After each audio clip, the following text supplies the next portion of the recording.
নমস্কার বন্ধুরা, আমি রূপা ব্লগস উইথ রূপা চ্যানেলে আপনাদের সবাইকে স্বাগত জানিয়ে আবারও চলে এলাম আরেকটি নতুন রেসিপি নিয়ে।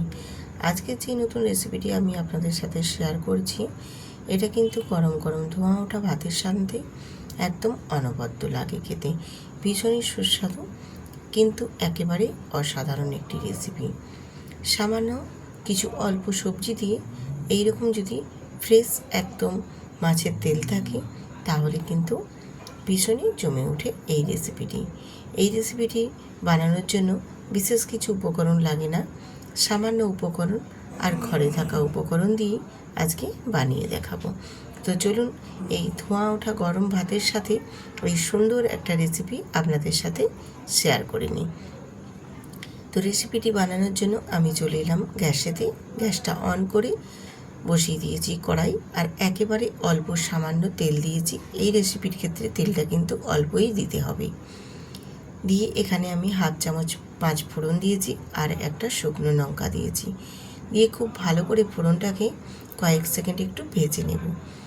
ভেজে নিলে ফোড়ন থেকে একটা সুন্দর স্মেল বেরিয়ে আসবে। সেই পর্যায়ে আমি এখানে দিয়ে দেব মাছের তেলটা। আর মাছের তেলটা খুব ভালো করে কিন্তু আগে ধুয়ে নিতে হবে। ধুয়ে তারপর আমি এটা নুন মাখিয়ে ম্যারিনেট করে রেখেছিলাম, সেই তেলটাই মাছের এখানে দিয়ে দিলাম। দিয়ে একটা ঢাকনা দিয়ে ঢেকে আমি কিন্তু একটু লাল লাল করে ভেজে নেব। ঢাকনা দিয়েছি এই কারণেই, যদি তেলটা গায়ের মধ্যে ছিটকে আসে তাহলে কিন্তু গোটা গায়ের মধ্যে লাগবে। এই কারণে আমি ঢাকনা দিয়ে মাছের তেলটা ভেজে নিয়েছি। আর মাছের তেলটাকে দেখো বেশ একটু লাল লাল করে উল্টে পাল্টে ভেজে নেওয়ার কারণে মাছের তেলটা থেকেও কিন্তু অনেকটা পরিমাণে তেল ছেড়ে বেরিয়েছে। এই কারণেই আমি অল্প তেল দিয়েছিলাম। এবারে ওই মাছের তেলের মধ্যে আমি একটা পেঁয়াজের কুচো দিয়েছি। পেঁয়াজের কুচোটা দেওয়ার পর বাকি আমার এখানে বেগুন, বরবটি, আলু, যে সবজিগুলো দিয়েছিলাম ধুয়ে কেটে, সেই সবজিগুলো আমি এখানে অ্যাড করে দিলাম।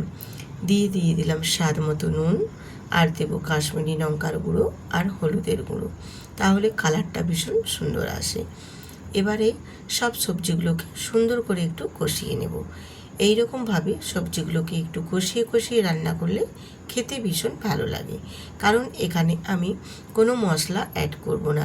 একেবারে সাধারণভাবে ঘরে থাকা কিছু সবজি দিয়ে আজকের এই মাছের তেলের রেসিপিটি আমি আপনাদের সাথে শেয়ার করছি।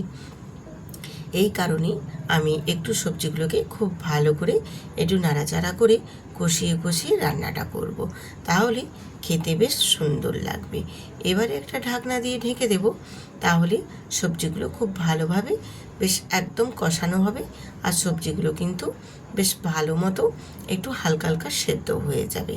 আর একটু ঢেকে দেওয়ার কারণে সবজির থেকে যে জলটা ছাড়বে, সেই জলটাতেই কিন্তু সবজিগুলো সুন্দর করে কষানো হয়ে বেশ একদম সবজির গা থেকে তেল ছেড়ে ছেড়ে বেরিয়ে আসবে। সেই পর্যায়ে বুঝে নিতে হবে যে সবজিগুলো আমার খুব সুন্দরভাবে কষানো হয়ে গেছে। এবারে আমি এই সবজিগুলোর মধ্যে দিয়ে দেব সামান্য অল্প পরিমাণে জল। আর জলটা দিয়ে একটু নাড়াচাড়া করে নিয়ে তারপর আমি এখানে আবার ঢেকে দেব। ঢেকে দিয়ে রান্নাটা করলে সবজিগুলো খুব তাড়াতাড়ি কিন্তু সেদ্ধ হবে। আর এই সবজি বা মাছের তেলে যে রান্নাটা করছি, এর স্মেলটাও বেশ সুন্দর আসবে।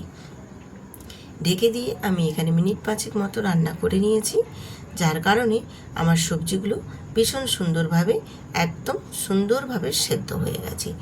এবারে আমি একটা খুন্তি দিয়ে বেশ ভালোভাবে একটু নাড়াচাড়া করে আর এই সবজিগুলোকে খুব ভালো করে একটু ঘাঁটা ঘাঁটা করে দেব। একটু খুন্তি দিয়ে এইভাবে চেপে চেপে দেবেন, তাহলে দেখবেন বেশ সুন্দরভাবে সবজিগুলো বেশ একটার গায়ে একটা খুব সুন্দরভাবে একদম ঘাঁটা ঘাঁটা হয়ে বেশ একটা কাদা কাদা ভাব হয়ে যাবে। তখনই বেশ ভালো লাগে কিন্তু এই সবজিটি খেতে, আর দেখতেও কিন্তু বেশ ভালো লাগে। সবজিগুলো গোটা গোটাভাবে একদম থাকবে তখন সেই রকম কিন্তু খুব একটা ভালো লাগে না।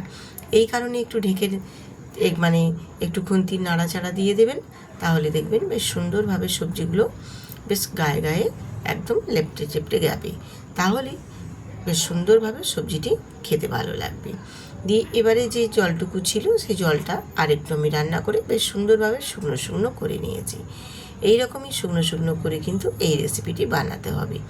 দিয়ে এবার নাড়াচাড়া করে নিয়ে দেখিয়ে দিচ্ছি, দেখো বেশ একদম জলটা শুকনো শুকনো হয়ে গেছে। এবারে আমি গ্যাসটা অফ করে দেব। অফ করে এবার আমি এই তরকারিটি নামিয়ে নেব, কারণ আমার একেবারেই কমপ্লিট হয়ে গেছে আজকের এই মাছের তেল দিয়ে সবজির রেসিপিটি। সবজিও যে খুব বেশি দিয়েছি তাও না, আর মশলা তো একেবারেই না, সাধারণভাবে একটি সুন্দর রেসিপি আপনাদের সাথে শেয়ার করলাম, যেটা ধোঁয়া ওঠা গরম ভাতের সাথে ভীষণ ভালো লাগে খেতে। আমার তো ভীষণ ভালো লাগে, আপনাদের কেমন লাগে কমেন্ট করে কিন্তু জানাতে একদমই ভুলবেন না।